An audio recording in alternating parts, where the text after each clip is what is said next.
received a question from Lindsay about Instagram. Bloggin Brandi, would you recommend having different Instagram accounts for fitness, clean eating recipes, and personal? What are some examples of attraction marketing and how could I start implementing them? And how do you pick an avenue to brand yourself? Well, Lindsay, let's break this down.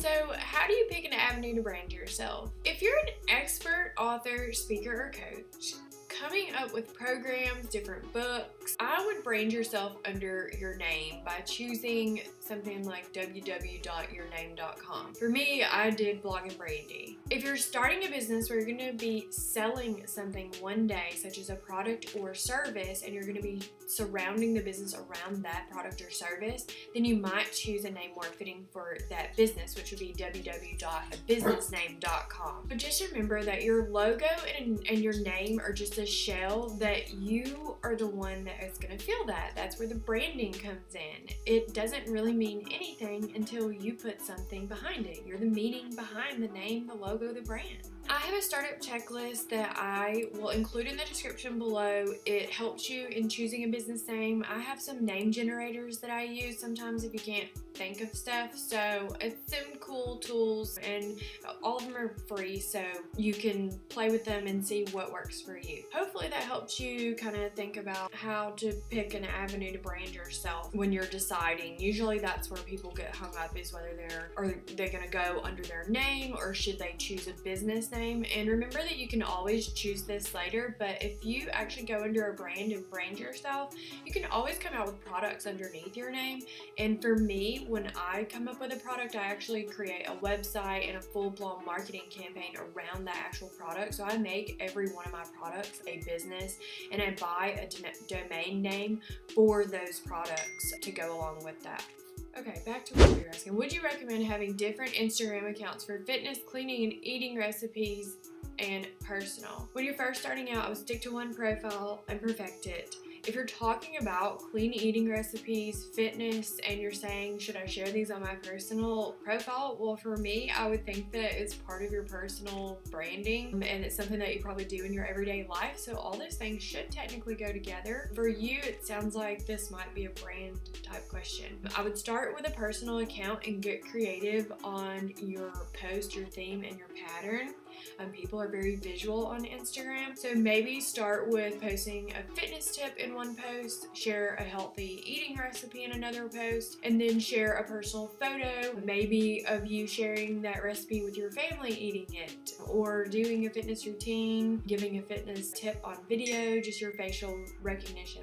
Instagram, like I said, is a visually appealing platform, and your profile is your resume on Instagram as well as your bio. That's what people look at. Your hashtags are the key to people finding your content, so it's not necessarily about your profile as much as it is about your post and how you're tagging your post on Instagram. If you're putting a fitness post up and you're tagging it all about fitness, then that's going to be driving the traffic to that. If it's your tip on clean recipes or eating, and you're putting, hashtag healthy eating, whatever that hashtag, you want to make sure you're using active hashtags that people are searching and not too overly searched is a little tip. And a bonus tip is when you're on Instagram, try to use 11 hashtags. It's the magic formula. But hashtags are the way that people find your content. So Chalene Johnson, I love her, and she is someone you should follow on Instagram, one for tips and advice, and also she is in your niche. She has fitness and she does really funny things. Her profile is really banging, and I know that she has separate Instagram accounts that she feeds off of, and I'm not saying not to have them at some point. A lot of people do have more than one Instagram account, but to start out, I would stick to one and make sure that you get a following on it. You can always branch out and make one that's just about recipes, just about fitness later on, once you kind of perfect your formula and figure out that you're getting the right followers behind you. But if you're putting all that in and having multiple multiple accounts, you may not be getting the results that you want or driving the traffic to your bio, which would be your link or your conversion page, which is what I'm getting to next, which is your next question. But I'm including a guide for Instagram down below. I tell you how to set up your bio, all about your hashtags and posting and what works for Instagram over other platforms, so you can start implementing this in your business. So definitely check the link in the description below and check that out. It's going to give you some awesome setup tips and tools and resources I use, and some automated ways that you can post on Instagram. What are some examples of attraction marketing and how can I start implementing them? Just making sure that you're attracting the right market and you're essentially funneling them to a sale. This is a really good kind of visual. You're essentially taking them. So for me, I take them from YouTube videos to actual email opt-in. Like this video would be the Instagram opt-in. So I would tell you like, hey, go get my Instagram opt-in, do a product or service, affiliate link, whatever it is that I'm selling. Starting out, this is how I would set it up. I would make sure to have a great looking profile with your photos as well as a personal bio so people know what you do. And it's a really good thing to use the little emojis if that's your personality on Instagram, because not everybody uses them, and I do find that it helps people kind of relate to you in your profile and show a little personality behind it. Make sure that you're posting once a day on Instagram. It's really important for the algorithm, and to make sure that people know that you're consistently showing up. It's just like any other platform. If you're showing up every day and they're seeing who you are and what you're about, then they're more likely going to follow you and engage with you, because you want real people to follow you and engage with you, right? So keeping your story going throughout the day is also really important on Instagram to stay top of mind. A lot of people don't use stories, but they are one of the first watched things on your profile. When people see them, they automatically go to that story and start watching it. And what's the fastest way to get the message to people? Usually video, audio. People want to hear it quick and fast. So if they see you on screen, they're more likely to click on that because that's kind of like fun and visual for them, and they can get the information quicker, and it works better for you. You can always drive them to the link in your profile, which is what you should be doing on Instagram to try and drive those sales. So drive traffic to your link in your bio, which would be your conversion site, to either get to their email by offering them a free download, or a product page to sell them on. They also have some third-party platforms that work with Instagram that you can actually click on and go and make sales. They have platforms that will help your followers. They can register, and so if you put something up and say, hey, if you want to buy this t-shirt, just comment with your size, and then what it does is it sends them a message and allows them to go actually check out.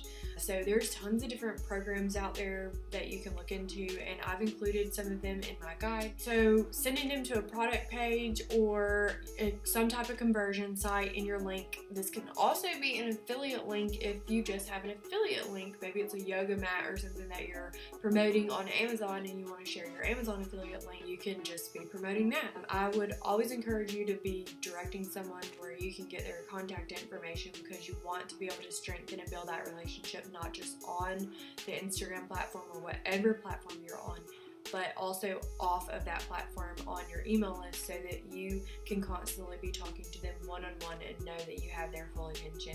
And most people check email every day, right? The other thing you can do is go on live or even on a post and give a tip and direct them to say, hey, a free 15-20 minute call that you'll give them, and then during that 15 or 20 minute call you can pitch them on your other product or service or whatever else you have going on at the time. And it's a really good way to get feedback from people and pick their brain. Obviously they're going to be in your niche and you're wanting to learn from them. They're going to be asking questions, which is a great time for you to take those down and help you develop your product or service, maybe if you're not sure what you want to sell to people yet.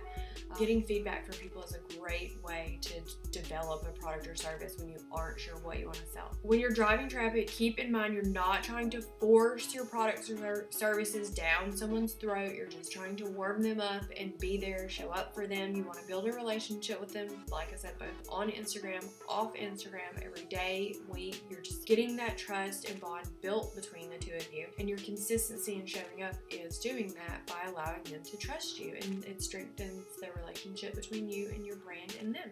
And that helps whenever a customer service complaint or something comes up. It lets them know that they can reach out to you and that you're going to handle it or take care of it, make it right. And also it lets them know that maybe you're not going to promote something that they wouldn't like if they trust you. And once people start building a relationship with you and they begin to have that, they're not going to go somewhere else. They're going to come to you, believe it or not. That's just how people work. Like I said, I'm including my Instagram guide in the description below to help you set up your Instagram right, get your profile, your feed, and attract the right audience for your potential customers to buy from you. Thank you, Lindsay, for sending in your questions. I hope that this has been helpful for you. And I know that we picked these apart, so that should give you some really good ideas to get started on Instagram. I'm Brandi of blogginbrandi.com, where you can find tons of free resources to help you brand your business.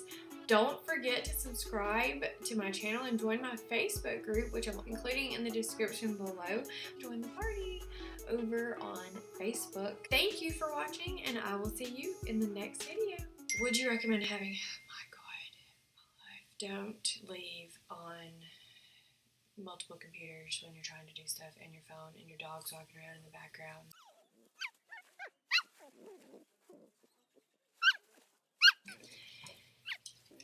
Get over here now and stop it. Just remember that your logo and your name are just a shell, that you are the one that is going to feel that. That's where the branding comes in.